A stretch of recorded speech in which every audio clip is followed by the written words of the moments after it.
Welcome to our weekly discussion of all things current in California politics. I'm Walt Gray. Joining us this week, we welcome back Emily Hoeven, a political expert for CalMatters.org. Emily, great that you're back with us again. The governor rejected a bill regarding drug injections. His party was very much in favor of that. Where was the disconnect? Where does it stand? Yeah, I think we saw a very interesting thing go down this week in the Capitol. This bill, this very controversial bill that would basically allow certain cities to offer pilot sites, just pilot programs where people could go and use illegal drugs with clean needles and supplies under the supervision of medical professionals who could help them if they, suffer an overdose. This is very controversial. It squeaked through the legislature with the supermajority of Democrats, and they were very hopeful that Governor Gavin Newsom would sign it.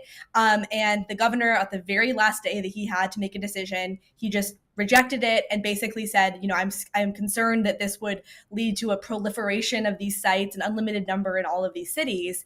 The supporter said, well, that's not really true. They're expensive to run. There would only be a couple of them in a couple of cities, and it's just a pilot, so it wouldn't go on indefinitely. But many observers thought that this was the governor, potentially thinking ahead to the future if he wants to seek a national office. And there might be ads of, the governor of California authorized a place for drug addicts to shoot up, and with photos of the homeless encampment and drug use. So it was definitely a very interesting situation. It's been, I guess, the last week of the legislative session. You're always closely watching that. Anything out of the ordinary that's popped up? It's super busy here at the Capitol. The legislative session ends on Wednesday, which basically means that lawmakers are going to go back to their districts. It's going to be pretty quiet in Sacramento after that. But we've seen this last very quick, very aggressive, and kind of secretive process push through a lot of climate bills. There's been a lot of concern that California's energy grid is not going to have enough power to power through the summer.